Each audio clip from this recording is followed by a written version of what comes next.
Happy Sunday, Divine Ones, and welcome to another live video with me. I just want to kind of give you a heads up. I will be going live on future Sundays for a new thing called Soul Sundays. So we already have Wellbeing Wednesdays where I share with you what I've learned in my healing journey about how to be well and live well as a soul, having a human experience. Well, on Soul Sundays, I'm going to be sharing some things I've learned about the soul and some things to offer you to help you understand who you are as a soul and how to be more of the soul, your soul on the planet. So today I want to share with you some things I learned from being a medium. And so before I share with you those things, I want to talk to you a little bit about my journey into becoming a medium using the intuitive gifts as medium. If you're new to me, I am a medium. I'm also a channel. And those gifts opened for me during my healing journey after doctors had diagnosed me with AIDS and kidney failure and given me 7 days to live. The journey and I had a near-death experience. After following that near-death experience, my intuitive gifts began to open up. And I began to use them to both help other people and help myself heal.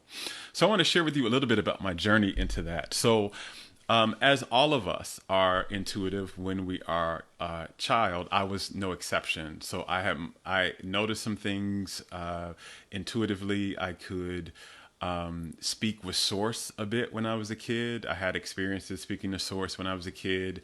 I could feel things. I could feel other people's emotions. Particularly, I could feel what the truth really was.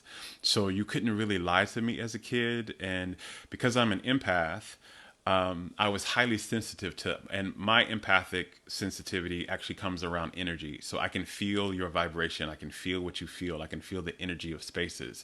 And that part of me was very high when I was a kid. And so while the mediumship and the channeling portion didn't come when I was a kid, I did have the intuitive gifts. And that's no different from all of us come into this world connected with our intuitive gifts, not fully with them fully being open, but you have them. But we usually get socialized or traumatized out of them in some way. We begin to either be made to believe those aren't real, or that if we use those in an environment where other people aren't really open to that, we're made to feel we won't belong, or we will be rejected or shamed for that. Or we may be made, if depending on what religion you grew up in, that those things may be sinful. And so we begin to suppress them, we begin to disconnect from them. But you are a soul, and your intuitive gifts are part of being a soul. So every one of us has them. How they show up in our lives depends on, two things really. One, how you strengthen them. They're kind of like muscles. So the more you use them, the more you strengthen them, the more, the bigger they will be in your life. But the other thing that I learned for me is what the intuitive gifts that will open for you in the beginning, right? The ones that you'll first start out with and that you'll be able to use more in the beginning are the ones that are going to help you heal something about yourself.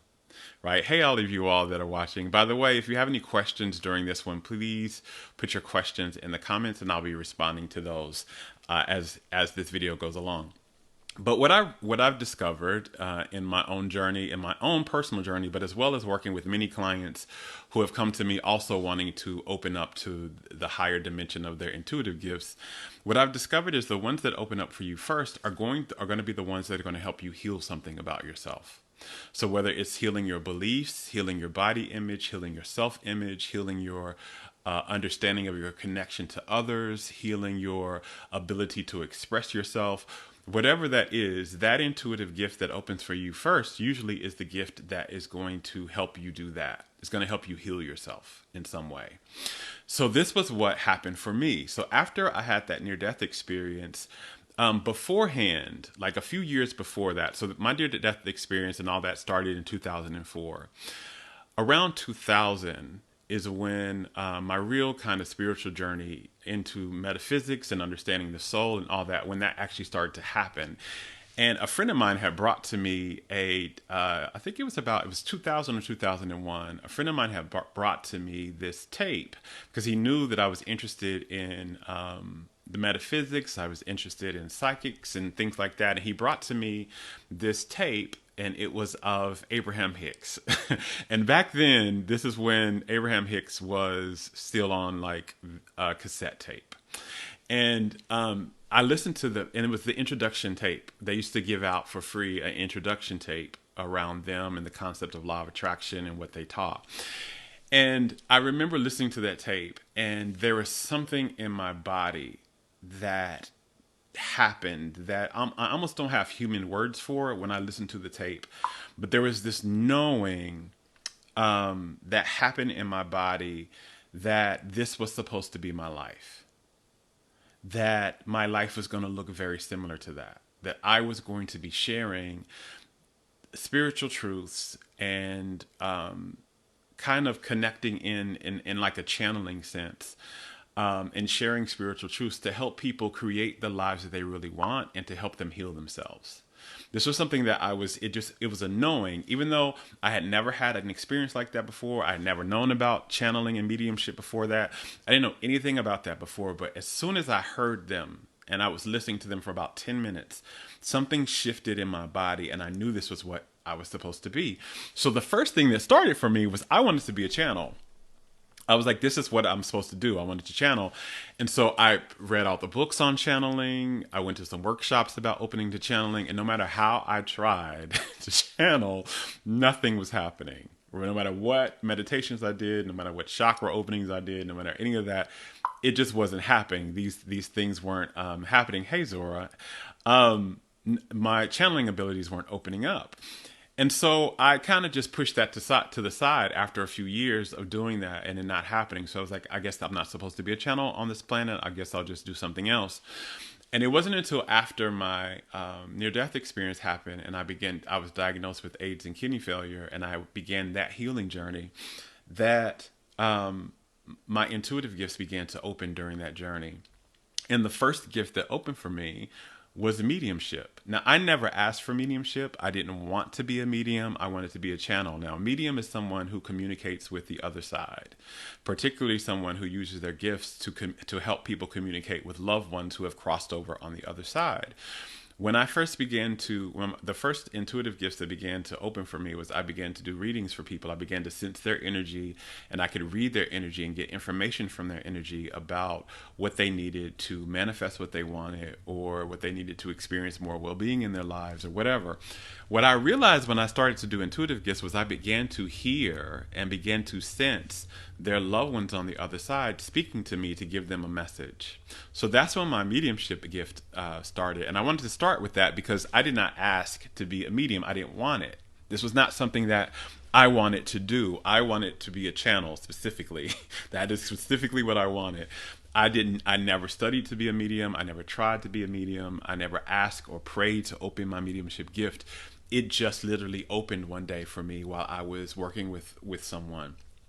And there are some things that happened, and I know now from my journey, I've been doing that now, I've been a medium probably 10 plus years now. And I understand why my mediumship gift opened before channeling opened for me, because mediumship taught me some things about who we are as a soul. And those things that I learned completely transformed my life, and they helped me heal myself. They helped me heal my consciousness, meaning what I believed about myself, how I felt about myself, and what I thought was possible for myself. And they helped me heal my body, because those things helped me change my vibration into a more love-based vibration, which is the healing and wellness vibration. So I want to share with you now 5 of those things that I learned through my journey in being a medium. And I see your questions, by the way, you all. I will be answering your questions towards the end of this. So please keep pushing your questions in there. I'm not ignoring them. I'll be answering them in a minute. So the first thing that I learned through mediumship, through working as a medium, and again, working with a medium, what I began to do was I began to help people communicate with their loved ones on the other side. Their loved ones would speak to me, and then when I would be working with somebody in a session, they would speak to me, and then I would share that information with the person, and then the person would speak back to me what they were trying to relate to them. And I also used to teach people how to open up their own gifts so that they can communicate with their loved ones themselves. So the first thing I learned was that death is nothing to fear. Death is nothing to fear. For so many of us in our cultures, we are taught to fear death. Many of us believe death is this horrible thing. We believe the process of dying, one, is painful. We believe that death is so uncertain and that we don't know if there's anything over on the other side. We try to hopefully believe there's something over there, but we don't believe, we don't fully believe there's something. So we almost believe there's a void. So that's where there's a greater mourning when somebody we know passes and they transition. It's not just the loss we have of them not being physical with us, and we don't have that physical relationship with them anymore. A large part of the mourning that people experience is their fear of death, their fear that there is maybe nothing else after that, or they don't know if the person is okay in whatever, if there is something else after that. They don't know if the person is okay after that. They don't know if their being continues in some type of way. And what I learned in talking to now hundreds and hundreds of souls on the other side, in many different forms from all different types of countries and all different genders and races and sexualities and everything. What I learned about that when talking to them is that death is nothing to fear. That it almost is as if you close your eyes, from what I've been told and from what I kind of experienced in my own near-death experience. By the way, the majority of what I learned about the soul happened after my near-death experience. My near-death experience, when I crossed over to the other side, helped me understand that I was more, right? But the majority of my near-death experience was about imparting to me the understanding that loving ourselves was the key to healing ourselves and to experiencing true well-being. It was just basically this conversation around that. A lot of people who have near-death experiences see their loved ones on the other side. They see angels. They get, imparted wisdom about the soul. That was not what my near-death experience was about. My near-death experience was about me understanding that I was the cause of my illness and that I was going to be the cause of my healing, and that the cause of my healing was about loving myself. It was basically a conversation between me and Source. And so the majority of my understanding about the soul and what we are and how things actually work, that came afterwards through actually my mediumship gift. So the first part of this, I wanted to share that because a lot of people who have near-death experiences understand a lot about death in the other realm when they cross over. I began to understand a lot more about death afterwards through mediumship and speaking to souls on the other side. And what they told me about death was, one, because I was having this communication with them, I now understood that we continue on after death. Like I had palpable evidence, real term, real experience, real in time evidence that we continue after death, because here I am talking and communicating with these people and getting real evidence from these people that we continue, that we do not end, that there's never an end, by the way, of what we are. We are literally pieces of Source that continue on. And when we die, we go back to Source. So what I understood was, one, death is nothing to fear, because what death does is it sends you back to the dimension of Source. So what Source is, so what we call heaven, is this the dimension of God. It's the dimension of oneness, where we're here on this earth plane, we're having an individualized experience, right? So you see me here in this body, you're watching me here where you are in your body, and you have this experience of us being two separate things. But in reality, we're connected, we're one. And when you die, you leave your body, you leave your race, you leave your belief system, and you go back into the experience of being part of the oneness, part of the collective of Source, of God. Is also the dimension of love. So there's nothing impeding that energy and that vibration over there. There's no belief systems there's no belief systems on the other side that make you think angry thoughts or hatred thoughts or depressed thoughts. The consciousness on the other side is one of love. So it is the vibration of love. It is because that's the vibration of Source, by the way. That's the vibration of God. God is love. So God, and by the way, that's the only vibration that exists over there.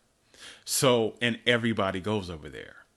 So everybody, no matter how they lived their life, no matter if they lived love-based or they lived hate-based, no matter what color or sexuality or gender they are, no matter what country they're from, when they cross over, everybody goes back to the dimension of Source. That was the first thing I understood. And also that death is not just another reason why death is not something to fear is here's the definition I was given about what death really is from those souls on the other side. It's basically the acronym DEATH, DEATH, stands for Divine Expansion and Total Healing. Divine expansion and total healing. So what happens when you cross over is you expand into the fullness of yourself. This is kind of what I experienced when I had my near death experience. I expanded into the fullness of my soul. And that's what happens. You expand, you're not the fullness of what you are. It cannot be contained in this physical dimension. It can't be contained in this body. This body contains a piece of your soul. It doesn't contain the whole of it. So when you cross over, when you die, you expand, you leave behind your body, and it's like a big divine expansion into the fullness of Source, into the fullness of God. You become your full self, which is the fullness of God expressed. So that's the divine expansion part. The total healing part is you leave behind all your fears, you leave behind your wounds, and you become the wholeness of yourself, which is love, which is what healing really is anyway. Healing is the return to love vibration. That's really what it is. Even when you're healing something in your body, you're returning the cells of your body back to their natural state, which is love vibration. And love is the thing that heals. Love is the thing that brings wellness, right? So death really is divine expansion and total healing. You go back to love vibration, which heals everything. That's why so many people that if you read about near-death experiences who have had them, say when they cross over, they experienced total well-being, that nothing was hurting, that they didn't have any fears anymore. They felt a immense, undescribable experience of unconditional love, because that's what that dimension is. So what I learned in that is, one, death is nothing to fear. So not just for my own self did I release the fear of death from understanding that, like, I am not afraid to die. I don't want to die before I feel like I fully lived my life and enjoyed my life. But if I had to die, and when it comes time for me to die, I'm not afraid of that process, because I know that I'm going into something blissful. The other thing is, I don't mourn and I don't have fear when other people that I know die, because I know they're okay. I know they continue. I know they're still there, which I'll talk about in another one of these points. I know they're still there, and also I know that they're fully healed and they're the fullness of themselves, and they're in the dimension of Source. So I do not fear when someone is dead, and I don't mourn the same way. I still feel a bit of grief for not being able to connect with them in my physical life in the same way, but I do not feel like they're gone anymore. Like, they're not gone. That dimension, by the way, also is not gone. I'll describe that in another space, but it doesn't mean that they're no longer available to me, because as a medium, I know we can speak to them anytime. They're around, and also they didn't disappear. They are okay. So that was the first thing I learned, that death is nothing to fear. The second thing that I learned was how God actually regards us, how Source actually sees us. So I use God, I use Source, I use higher self interchangeably sometimes, and I may use them interchangeably for the rest of this video. So just know this is what I'm talking about. So I learned how Source sees us.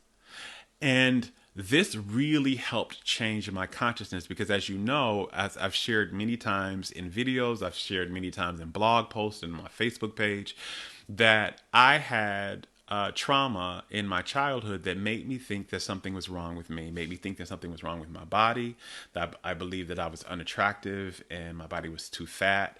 I believed that my sexuality meant that there was something wrong with me, and I believed that my spiritual gifts meant that there was something wrong with me. So I had a lot of shame and feeling like something was wrong with me and that I wasn't enough. And what I began to see as I began to talk to all these souls on the other side, because a lot of times the souls weren't just sharing with me the messages they had for the person that was sitting with me, for the client that was there with me. They weren't just sharing that. They were oftentimes sharing with me and speaking to me about the reality of who we really are and the reality of what the other side really is. And this was one of those aspects where they used to share a lot about who we really are. And they would say over and over and over again that we are loved unconditionally, because we are enough unconditionally, that there is never ever anything wrong with us, and that there's only everything that is lovable and love with us. So this is and I see a lot of your questions coming in, so I'm going to answer them, a few of them, right after this one. So what I understood was, no matter who we are, no matter what we look like, no matter what we've done, we are still loved. We are loved unconditionally, and we are lovable just because of who we are. We are souls, not because of what we've done. We're not because of how we look, not because of what we have or don't have. Our lovability is unconditional. There are no conditions on it. I've heard this time and time and time again, and so many souls were trying to impart this message to the loved one that was there sitting with me as a client. Time and time again, the souls were sharing that this is the truth about us. And a lot of the souls were saying they wish that they had remembered that when they were in physical form, because their life would have worked so much better. That is a part of the key for our lives working well, is to remember and embody our worthiness, that we are worthy and enough no matter who we are. Even if we've done something in our past, right? We may need to attune for that, which means make amends. We may need to forgive ourselves. We may need to, apologize and make amends to whoever we hurt, or however we hurt, or whatever we hurt. But that still does not diminish our worthiness, even in that experience. Even in that experience. I have talked to souls who murdered people. I have talked to souls who committed suicide. I have talked to souls who have done horrendous other things that were on the other side. And all of them were in the source of love. Every last single one of them. And they all said the only reason why we do these things, the only reason why, and part of that, what happens when you cross over to the other side, you have, in the beginning phases of your transition to the other side, you have what's called a life review. And in that life review, you get to see the choices that you made, the choices that you didn't make, and you get to see how you affected the whole. Because remember, we're all connected. So your actions actually affect all of us.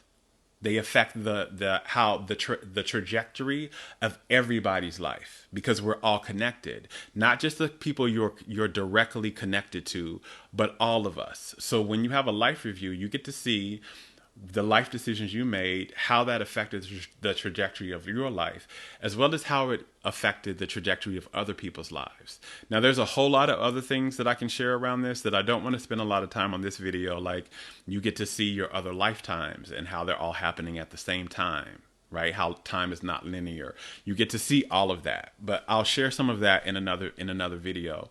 But the main thing to understand about your life review is you get to see how your decisions affected other people, and how the way you were being in your world affected other people. And from that space, you don't receive a guilt or a punishment, because again, there's only love on that other side. There's an understanding of, okay, we understand why you did that, from the belief systems that you held, and the unworthiness that you held, and the not loving of yourself that you did. We understand why you did that. But now can you see how that not loving of yourself led you to the violence, or led you to the suppression that you had, or led you to whatever this was, and how you don't want to do that again? And how can you now, from this space, serve humanity better instead of hurting humanity, right? And so they get that, and you have a life review, and you get to understand. And a lot of times what the souls would tell me was, when they looked at their life review, because this is one thing I used to do when I do mediumship readings, was a lot of times the souls wanted to share with their loved one that was still physical what they saw during their life review. And a lot of times they would say they really wish they understood how worthy they were and how loved they were when they were human. They really wish they had gotten that, because that would have shifted everything. It would have shifted the relationships they had. It would have shifted the amount of joy and passion and aliveness they felt. It would have shifted everything. That was kind of the foundational piece to understanding you are worthy and you are enough, just as you are. And that helped really change me. That was the big piece I had gotten in my near-death experience, was I needed to feel and understand that I was enough, and I needed to do the work of loving myself. So I was doing that. But this part, that as I began to see this time and time and time again, it solidified in my head, this is really the truth. This is not some airy fairy thing. This is the truth.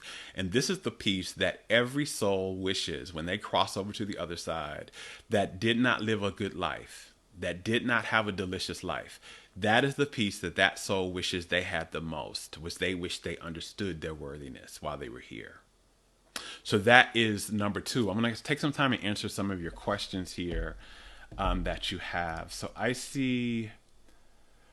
Yes, Zora says, I don't fear death. I am far more disturbed by the suffering we are experiencing here in life. So most of the suffering we are experiencing here in life has to deal with us not loving ourselves.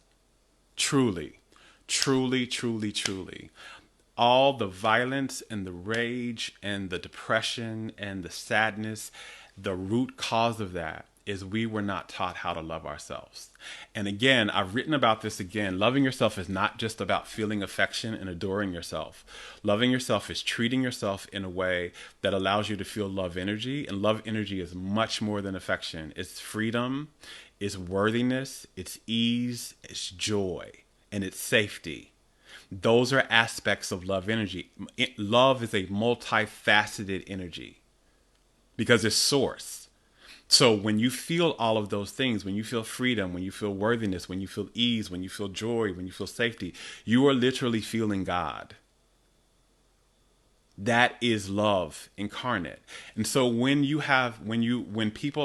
we've been raised to have belief systems that allow us to feel love, to feel worthy, to feel free, to feel joyous, and we understand our connection to each other, you would never want to hurt anybody else. When you feel enough and you feel happy and you feel at ease, you do not have a desire to harm somebody else.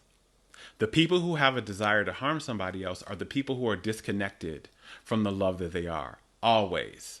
For some reason or another, usually because they've experienced some kind of trauma in their childhood and they've been socialized into that. But whatever the reason is, anyone who is disconnected from the love that they are is going to have some type of, it can harm somebody else. But anybody who is fully connected and is feeling the energy of love, which is the practice of loving yourself, is embodying the love energy that you are, right? And has love-based thoughts, is not going to harm anybody else. Also, when you're in alignment with love energy, you manifest a life that works well for you. You don't manifest limitation and lack. You don't manifest suffering and illness. When you are embodied of the love energy you're going to be healthy, and your life is going to work well and it's going to support you well. That's where the suffering comes from. The suffering comes from the disconnection from the love energy that we are. That's why I preach so much about loving ourselves, because it's not just about thinking well about yourself and feeling well about yourself. It's about literally working well in the world as a human being and creating for yourself a life that works well. This is the solution. Developing systems, developing classrooms and ways of education that teach us how to truly love ourselves and that foster us and allow us to love ourselves instead of disconnect from ourselves, because the disconnection is the cause of suffering. So I hope I answered that question really quickly. The other question I see is, if we all go to the same place. So Sandra says, if we all go to the same place, am I saying someone that kills a Hitler goes to the source and us greeted with a huge hug? So what's the reason to be kind and nice to others? And where did such evil come from that torturing, killing, hating others is okay for some? So, okay, another torturing and killing and all that comes from disconnection. It comes from disconnection. That is the root cause of suffering, and that is the root cause of wanting somebody else to suffer. That is the root cause of it. And again, You are loved unconditionally. There is no conditional love from source. So that means no matter who you are loved. And when you cross over to the other side, yes, you have a life review where you get to see how your life was damaging to other people and to humanity, and how had you been connected to love, it would have been uplifting to humanity. It would have been uplifting and a positive service instead of like a diminishing negative service, right? But you don't get punished, right? You have an awareness that you want to live your life a different way, right? So it's, again, if you understand that every child that comes in is connected to source and is source embodied. Every child that is born here is that. There is no child that is not. What ends up happening when we get here is that child receives socialization and sometimes traumatization. And that traumatization causes them to disconnect from the truth of their being, that they're enough, that they're lovable, that they're connected to all of life, that this world is supposed to be a world of joy and of fun. They get disconnected from that. And I'm not going to go a lot into that because I've done many videos on what trauma actually is to the soul. You can go back and look at my old YouTube videos around that and some of the videos on my Facebook page. I've talked a lot about that. But that's what traumatization does. It disconnects you. The other part is you get socialized. So whatever caregiving environment that you grow up in, right? Whether it's your parents, it's your mother and your father, or it could be grandparents, or it could be anyone else who's your adult caregiver, how they are being in the world and the vibration that they're carrying and the consciousness that they're carrying, the fears that they have, if they have any hate for other people, if they have any, if they have a vibration of disconnection, you are going to entrain to that person. Now, the last video I did, I talked about the process of entrainment. Entrainment is something they found in physics. It's a law. And I talk a lot about that. So go look in my last video where I talk about entrainment in your healing process so you can understand what entrainment is. But when you come in, you entrain to the environment that you're born in and the caregivers that you're in. So if the caregivers that are around you are filled with hate for anyone, or if outside of if you receive trauma, and then you also entrain to your environment. So you're going, which means the consciousness that you hold is going to sync up and harmonize with the consciousness that of the people around you. And the vibration that you hold is going to entrain to the vibration around you, especially because those are the stronger vibrations. They've been around longer. You're new, you're a kid, you haven't been here that long. These people have held these vibrations for a long time. Theirs is going to be the stronger one. And if it's a vibration of hate, you're going to entrain to that vibration, and you're going to view the world and yourself and other people the same way, even if they didn't explicitly teach you that. You entrain, you harmonize with the vibrations around you, and you harmonize with the consciousness around you. That's why children grow up into hateful adults. They were in hateful environments. Not because that child was an evil child from the start. That's not how it starts. Every soul comes from the dimension of love. Every single one. And they only get disconnected from that depending on the environment that they're in and what they were taught, what they entrained to, and what trauma they experienced. Now, you can heal all of that. That's what I teach about coming back home to yourself. You can come back, you can entrain to a more loving space and understanding. If whatever trauma and disconnection you've experienced, you can reconnect to the truth of yourself and to the natural vibration of yourself, which is love. You can do that, but you have to be taught how to do that. We can't do things, and we don't perform things, and we don't manifest things we weren't taught how to do. So if you weren't taught how to be loving and to love yourself and to live inside of the vibration of love, you're not going to do it. And you're not going to create a love-based experience. That's the key to all of that. So again, if you have some more questions, you all, I'll answer some more questions at the end of this. So I've given you the first two, so I'm going to give you the last three. So the next thing I learned, which is number 3, from being a medium, is what our purpose on the planet actually is. And this is one of the biggest questions I used to get when I used to do readings a lot when I first started, was what's my life purpose? And I really learned this through talking to souls on the other side a lot, Because what they would say over and over and over and over again was the purpose of our lives here, why the soul incarnates here in the first place, why the soul chooses to have a human experience, because we are all soul beings having human experiences. Why the soul decides to have a human experience is for two reasons. It wants to learn how to be the love that we are, right? How to express the love energy that we are on this planet fearlessly, without fear, without any type of resistance. It wants to learn how to do that in a dimension that is lower vibrational than what it is. So what the soul is high vibration. It's the highest vibration you can get. It's the highest frequency that you can get, because it's the frequency, your soul exists at the frequency of love. This dimension, earth dimension, has other frequencies, right? So we have the frequency of sadness sometimes. We have the frequency of anger sometimes. We have the frequency of frustration sometimes. We have the frequency of hate sometimes. We have the frequency of disempowerment. The soul never feels that, right? That's not, in the dimension of the soul, that's not what it feels. It feels love. These are different frequencies that you can feel. It's a lower frequency. And it wants to know, how do you still hold love and express love in a dimension that offers different frequencies? That's the first purpose. To be yourself, the love that you are, fearlessly.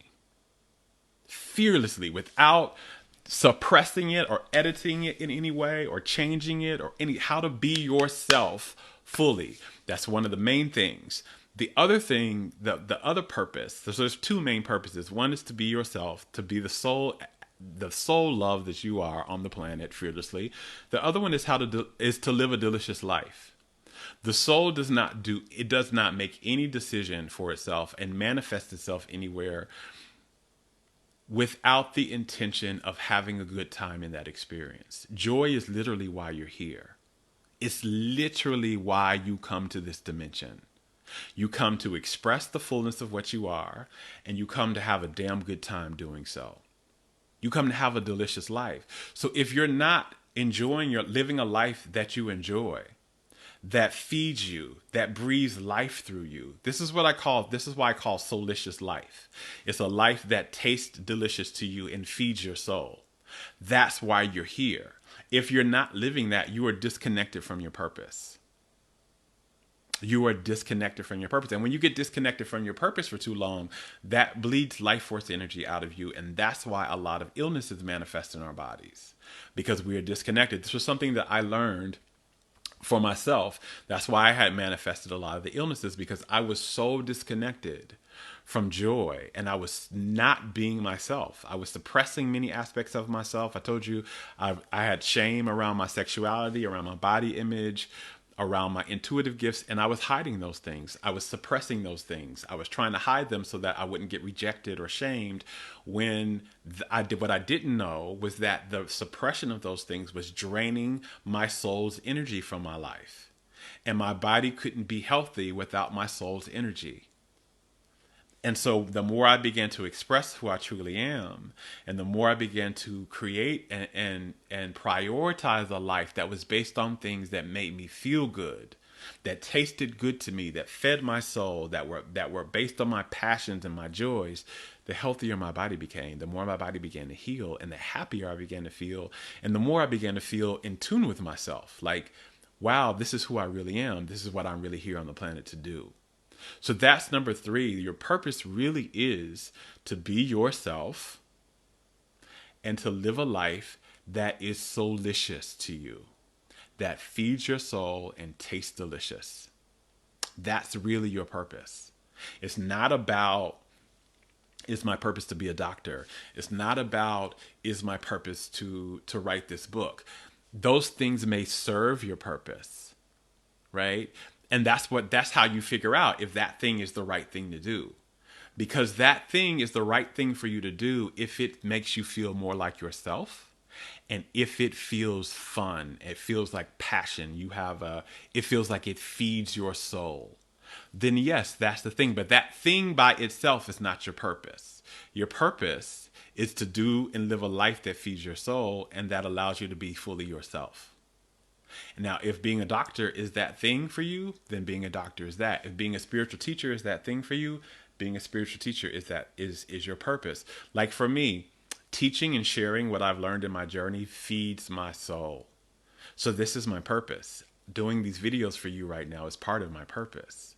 Writing all the things that I write is part of my purpose because it brings me joy and it feeds my soul and allows me to be me. I'm just honestly telling you the truth of my life. I'm not hiding it anymore. I bring my sexuality to my work.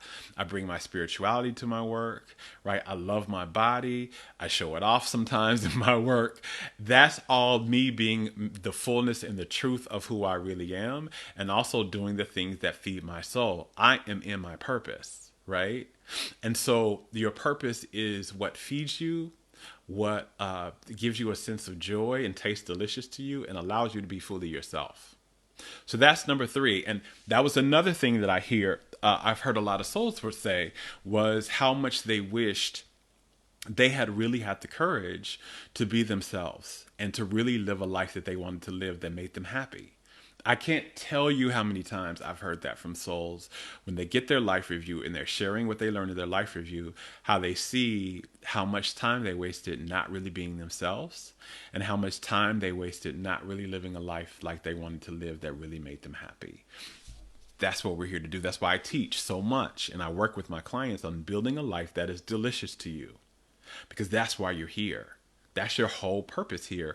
It's not about amassing this amount of money. It's not about saving these people over here.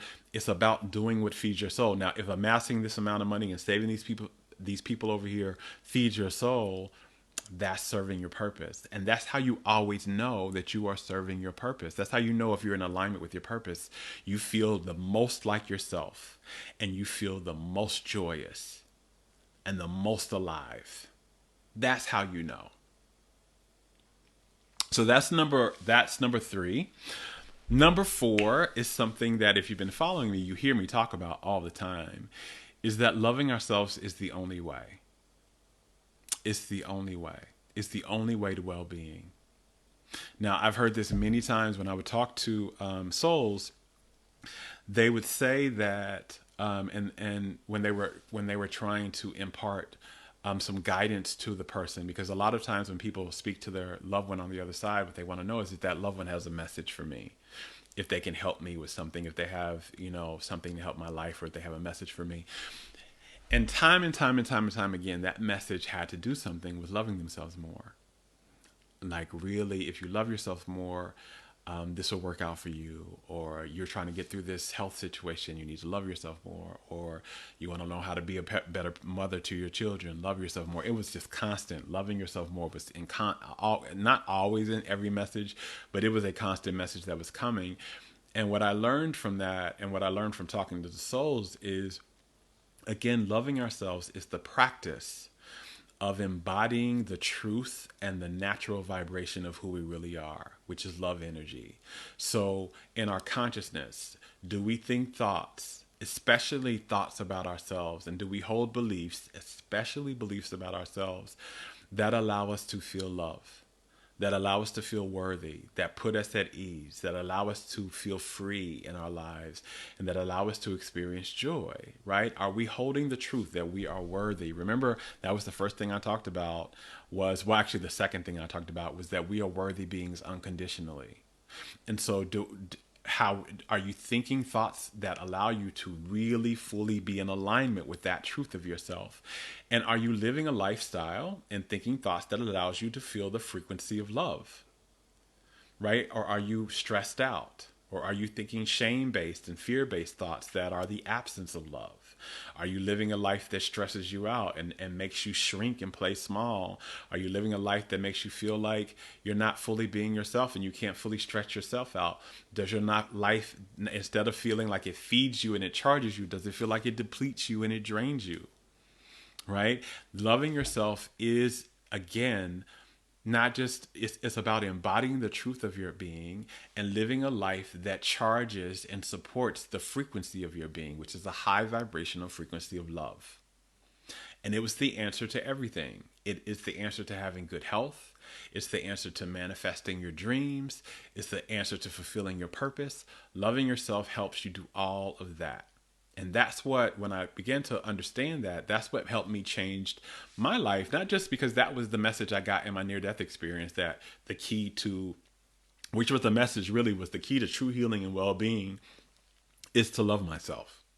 That was the message I got in my near death experience, and that I didn't know anything about that at that time, but that I was going to learn how to do that. The mediumship helped me understand that. Right? Here's what loving yourself looks like. Right? They would share with their loved one, you need to set more boundaries. You need to release this job because it's stressing you out, and find another job. You need to, I know you love your kids, but you're spending so much time meeting their needs and you're not meeting your own. And so I was getting constantly, when I was working with people, it was as if it wasn't, you would think I was working with them on the outside, like they were just here for me to work with them, but actually I was getting things for me in the process. I was like, that's what that looks like. I also find myself doing that. This is a message for me.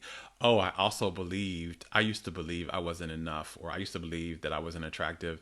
And I'm seeing now how, Source sees them. And that's also how Source sees me. So if it's not true for them, it's not true for me. So I was learning a lot through working with my clients as a medium, that helped me shift my own consciousness and my own energy, and to begin to practice loving myself better. But that was the other thing about how loving ourselves was really the key. And again, a lot of them would say they really wish they had loved themselves more in their lives, because their lives would have worked out so much better than they did. Right. And so again, you don't have this sense of like deep regret when you cross over to the other side, because you don't have this belief that there's something wrong with you, but you have an understanding. Because you get to see, here are the things that would have happened for me if I would have loved myself more. This is what my life would have looked like. And here's what it looked like when I didn't. And you get to see, oh, wow, I would have had this relationship that I was trying to manifest, or I would have had this job, and how fulfilling that would have been, and how much more joy I would have experienced had this happened, had I done this choice instead of made the choice of not loving myself. So that was, again, I don't want you to feel like they're over there lamenting and being sad for their choices. They understand. They just have a place of understanding. This is what would have happened instead. So now moving forward, if they want to manifest into another life experience, they have this intention. I am going to really try and hold to the practice of loving myself this lifetime. Right? And I'm going to manifest a life that's going to help me more love myself this lifetime, instead of a life that's going to challenge that. Right. So anyway, that's the number 4. So the last one, and then again, if you all have any last questions, please put them in the comments here, and I will respond to them after I share with you number 5. So the last one that I learned through mediumship and talking to souls on the other side is that we're not alone. We're never alone, actually. That we are always surrounded by the spiritual dimension. That it surrounds us. It's kind of like how I like to describe the other side. It's not like something that's over in a whole nother place, right? It's literally right here, right where we are, all around us. But it's like, okay, so imagine if you were blind and I was trying to describe to you what this tree outside looked like. And I'm telling you, that has leaves and it's green and has these beautiful flowers that are blooming on it and has, these roots and things like that. You may be able to kind of gather a piece of it. If you ask me what outside, so suppose again, better yet, we're sitting inside together, me and you're blind, and you're asking me to tell you what's outside. And I'm looking and I'm saying, oh, it's this tree out here. It's this out here. I see a dog out there, blah, blah, blah, blah, blah. Right. Well, you get a kind of a sense of it, but imagine what you would see if you opened your eye. If like you could see, not open your eyes, but if all of a sudden your sight was able to fully come back, right? You were able to fully have sight now. You would see all the things. It's a whole nother world. You would see, the color of the sky, how the clouds are moving across the sky. You would see the tree, you would see, the telephone lines on the poles outside. You would see birds flying. You would see, dirt on the side of the house. There's so much more that you would see that actually exists right now than what you ever experienced in your own experience of the world. Right. And I'm not saying that, by the way, I'm not saying that if people who are blind have a limited sense, they don't have a good sense of the world, because other senses are heightened. But when it comes to sight, they don't see everything that's actually there. It's the same thing with us. We don't actually see everything that's actually here. And the other side is actually right here. And there are those of us who have a heightened sense, whose other senses are heightened, they're strengthened, or they're opened. Some of us can actually see that. Like I have friends of mine who are mediums who can actually see them. They see people all around, right? They see the other dimension and the other spirits and the ones on the other side and the other entities all around, and everything hanging in the trees, all types of things, right? Some of them will feel them. Like I feel it and I hear it. Those are what my gifts. I'm more for the other side. I'm more audible and I'm more sensory, and feeling wise. But if you had your senses, you would see that the other side is not separate. It's a part of this. You just have to have you have to kind of have a heightened sense in order to experience it like that. But we're not alone. Our loved ones are not gone. They're right here. And they're always trying to communicate with us. Our communication is not ended just because they passed either. They're trying to communicate with us. They send us signs. Like my grandmother who passed many years ago, I communicate with her a lot. And one of her favorite ways to communicate with me is either when I'm in the kitchen cooking, because that was her favorite place in the home. Well, she was a chef and she loved to be in the kitchen. And so anytime I'm in the kitchen cooking, especially if I'm cooking something and it's new, like it's a new recipe, I will hear her give me advice, like put a little bit of this in here or try a little bit of that. I will feel her. And sometimes also if I need guidance in my life around something, she will send feathers. That was one of the things I wanted specifically from her. She'll send a lot of feathers around, and she never sends one feather. It'd be like, and I shared this story a while back around, I was feeling disconnected and alone, and I wanted to feel my grandmother's presence because I really, really was close to my grandmother. And how I went for a walk one day at the lake, and a lake by my home, and on the ground when I got out of the car and walked was this sea of feathers. Unbelievably so. Unlike anything I had ever seen. It almost looked like snow on the ground. That's how many feathers were on. They were covering for as far as my mind could see. And I knew that was my grandmother. And that's how she usually speaks to me. She'll send me several feathers because one thing she always says, you were always such a hard-headed child. And so you didn't, instead of like one sign, I'd always be like, I'm not sure if that's it. Like, and then she'd send another sign. I'm like, I'm not sure that's it. So she sends a big, massive sign. So I'm sure that that's what it is. But our loved ones are not disconnected from us. They are constantly speaking to us. They are constantly trying to connect with us. They are constantly trying to guide us. That's the other part of us.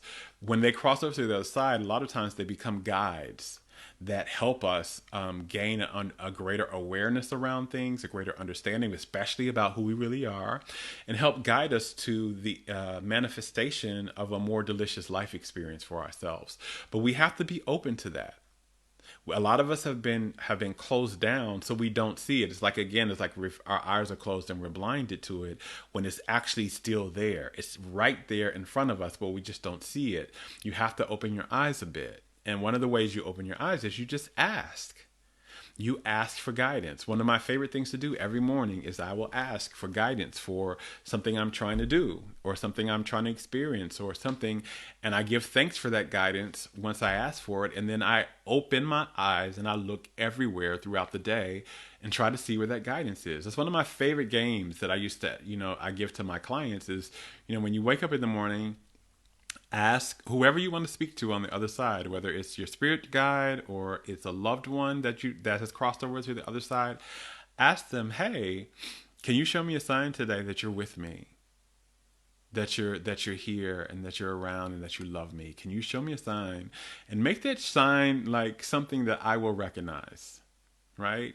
And then keep your eyes peeled throughout the day for that sign. And when you get that sign, when you come home, get out a journal and write out, this is what happened today. I asked for this and this is what happened. Oh my God, thank you. And give thanks for your loved one or your guide for them showing you that they're there. We are not alone. We are connected. And remember, we're all connected. We are all connected. That's just not about me and you here physically. That's also the ones that are on the other side. They are a part of you. They will never not be a part of you. You just realize that connection and that oneness more when you cross over to the other side. But that doesn't mean you can't realize it here. That you can't get the guidance and communication with it here. You don't have to wait till you pass to have that guidance and that connection. They're here right now guiding you, and they will guide you for the rest of your life. So that's how you kind of do that. That was one of the things I learned. We're not alone. Our loved ones are not separate from us. They're not disconnected from us when they pass. Also, you have people that you don't even know yet that are on the other side who love you deeply, who are guiding you as well and who are available to you as well. And the feeling of being alone is an illusion. It's an illusion. Like, this is the world of duality, right? And so what I mean by duality is you have otherness. So this is a dimension where I have an experience of being a separate Jerome, and I can see you over there as separate from me. But in reality, we're not separate. It's just an illusion. Experience we're having. It's a dimension of opposites almost as well. That's what duality also is, right? I'm me, you're you. We have male, you have female, you have light, you have dark, you have, physical, you have spiritual, you have like these two kind of almost opposing things, but in reality, they're really one thing. They're really like almost two sides of the same coin. Right? That's kind of this world of duality. So we think in this world of duality, when somebody stops being physical, they stop existing, or they're no longer able to really communicate with us. But that's not true. They're still a part of us, and we can communicate with them. The communication may look different than if they were just sitting physically right here with you, but you can still communicate with them. And the truth of the matter is that communication in that relationship usually gets better when they cross over to the other side, because the reason why it gets better is they are now in the fullness of themselves, and they are in the loving aspect of themselves. So when they were here, they had fears. They may have had trauma and socialization that kept them from really fully loving you, or really fully understanding you, or really fully seeing who you really are, or knowing how to treat you well. When they cross over to the other side, all of that gets left behind, and they become the fullness of themselves, which is the loving aspect of themselves. Their awareness of you heightened, and they begin to see the fullness of what you really are. And they're in love consciousness. So the relationship with you is better. They can fully accept you and appreciate you for who you are. They can see all the different aspects of what you need, and they can help you guide you better. A lot of times the relationship gets so much better. It's just different. So those are the 5 things that I got, right, you all? And those things helped me really transform my life into understanding that I'm not alone on this planet. It helped me understand how to open up and receive guidance from those other people that are in the spiritual dimension. It also, helped me understand my own worthiness, that I am a soul. And that means I am enough, and I am loved just as I am. I don't have to do anything to prove it. I don't have to do anything to get that love. It's already being given unconditionally. And, that my purpose here is to live well, to live a really juicy, delicious life, and to be myself. That's all that's being asked of me here, is to live a good life and to be myself, and to make sure I'm doing what I need to do those things. And also, that I need to love myself.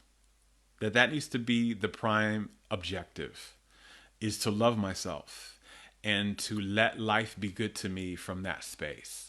So I hope you all learned something from this. I don't see any other questions outside of you all saying, you enjoyed this talk. I really hope you learned something from these things as well.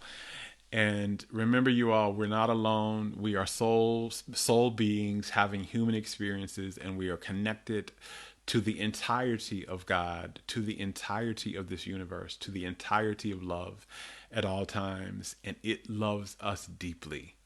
Now go love yourselves. Much love. Bye.